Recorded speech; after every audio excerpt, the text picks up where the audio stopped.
we're just all lucky that we got to be with them for 70 years like we have. Tonight, a family member speaks as we learn more about a man killed in a deadly Lexington crash. Scattered showers and thunderstorms rolled through parts of our area today. We'll continue to see those chances along with more heat and humidity. I'll break it all down for you. It was a night of music, celebration, and baseball. We'll take you to Whitaker Bank Ballpark for Military Appreciation Night. Tracking, alerting, protecting. WKYT News starts now with breaking news.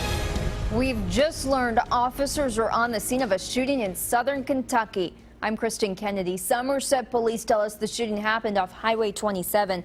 They say some people pulled into the hotel and started shooting just after 10. So far, police say there are 2 victims and they are still gathering details from that scene. We're going to have updates and the latest information tonight on WKYT.com. He was a grandfather and a dad. Tonight, we're learning about a man killed in a crash in Lexington. Police say 70-year-old John Herkamp was turning from Clays Mill onto Windham Hills when another car T-boned him. Herkamp later died at the hospital. Garrett Weimer talks with the man's stepson in our top story at 11. Steve Harris says he'll miss his stepdad's stories. You know, you'd meet somebody through him, and he'd always say, you know, I sold him a car in 19 so-and-so. So that was always really funny. But more than that, he'll miss the man. We're just all lucky that we got to be with them for 70 years like we have. Family members say John Herkamp never met a stranger. Me and my 2 brothers, we nicknamed him the mayor because everywhere we went, you know, he would always know somebody. Now those who knew him say they miss him already.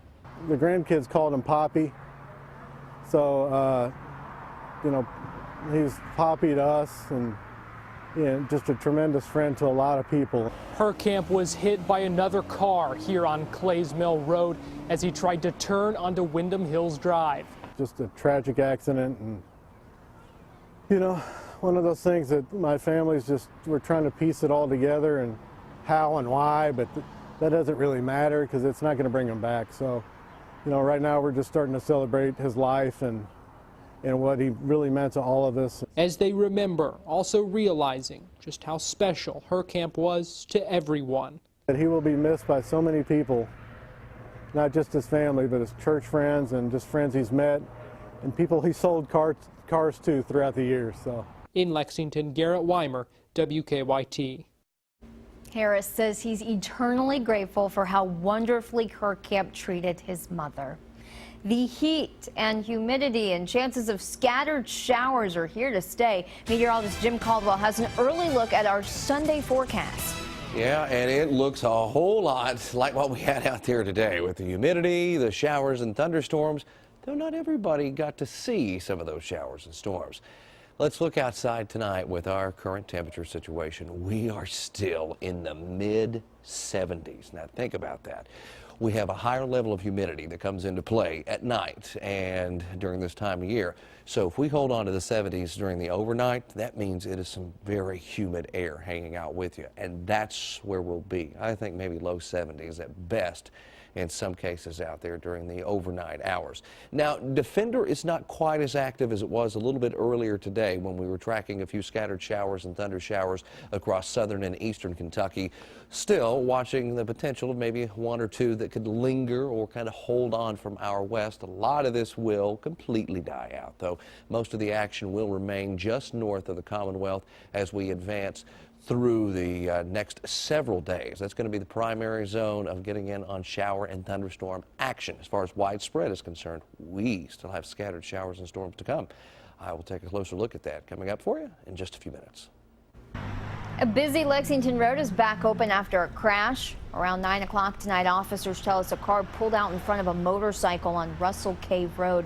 The motorcyclist did have to go to the hospital, but officers say he was alert and only has non-life-threatening injuries. Louisville police are investigating an officer-involved shooting. Investigators say an officer went to a home on West Oak Street after getting a call about an assault. The officer, we're told, found the man they were looking for near 4th and Oak, and that's when the officer says the man grabbed a metal flagpole and started swinging it. Investigators say the officer fired 2 shots in self-defense, killing the man. Defense attorneys for a Lexington woman convicted of killing her boyfriend say she should get an early parole. In April, a Campbell County jury found Sheena Hubers guilty of the 2012 murder of boyfriend Ryan Poston. The Cincinnati TV station reports during a hearing Monday her lawyers will argue that she was the victim of domestic violence before the murder. They want the judge to allow her to be eligible for parole after serving 20% of her sentence instead of the mandatory 85%. The jury recommended a sentence of 20 years to life. Former nurses in northern Kentucky are fighting for pay. The story is part of an investigation we've been tracking since last year. Nicholas County Hospital closed last spring after struggling financially. Since then, former employees have been waiting for their payments and records. And today they set up outside the hospital waiting on the attorney handling their bankruptcy case and the chance to ask him questions. Whether or not there'll be sufficient money to pay the employees' claims right now is up in the air. If successful in that lawsuit, there may be enough money to pay the employees' claims. If not, it's doubtful if the employees' claims will be paid. Rogan says the lawsuit is currently in litigation and he is not sure when it will be settled. A central Kentucky community is rallying around a police officer battling cancer. Tonight, thousands of people gathered in Lawrenceburg to support Officer Kenny Goodlett. Friends and family organized a pig roast in his honor, and they raised an amazing amount, more than $10,000 tonight. If you want to donate to Officer Goodlett, just go to any Commonwealth Credit Union bank. A West Virginia toddler is recovering tonight from a snake bite. Witnesses say 2-year-old Abigail Bradley was playing with her brother Wednesday at their home in Livington when a rattlesnake bit her. The snake bit right below her knee. And I took off running off the porch down there to tell her, stop, don't touch it. And she took like one baby stab, and I seen it grab her. I picked her up and took off running up this yard as fast as I could. Family members drove Abigail to a hospital in Charleston where she was in intensive care receiving anti-venom. She left the hospital yesterday. The Lexington Legends honored all veterans tonight during their annual Military Appreciation Night at Whitaker Bank Ballpark. We were there for the live music, celebrity softball game, and a World War II veterans ceremonial first pitch. Live music greeted veterans coming into Whitaker Bank Ballpark Saturday night. The duo Dave and Whitney say thanking veterans for their service is close to their heart. Whitney's father is a wounded warrior. That's a hard thing. One, being away from your family. Two, it's a wear and tear on your physical self, your emotional self. The duo joined hundreds of others at the Legends game, honoring veterans of all ages. The night is one set aside to thank those who've served. People go overseas and everything, and they sacrifice their lives for us to give us freedom. So it's an honor for me to participate and get to show them my gratitude to them and appreciate everything that they do. Steve Deaton and Billy Lester played in the celebrity softball game before the Legends took the field. We're trying to raise awareness for amputees in the Lexington area as well, so we're out here just to support and have some fun. 95-year-old World War II veteran Margaret Mary Ballard threw out the ceremonial first pitch. She told WKYT she wanted to attend the event to represent her brave generation.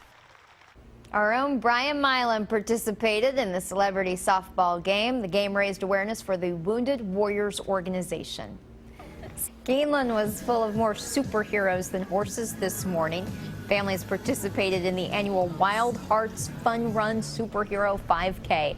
Carringtons Heart, a nonprofit group helping children and families dealing with congenital heart defects, organized the event. Runners dressed up as their favorite superheroes. Our kids are CHD warriors, congenital heart defects. It's the #1 birth defect that our children face in America. They are superheroes to us, so we thought the theme was only fitting. This past year, Carringtons Heart donated more than $50,000 to help children and their families. Skateboarders in Lexington are enjoying the city's newest skate park. The Berryhill Skate Park on Buckhorn Drive has an 18,000 square foot area filled with a flow bowl, snake run, street section, stairs, and rails. One of the designers is a Lexington native. He incorporated bluegrass-themed elements like horseshoes into the design.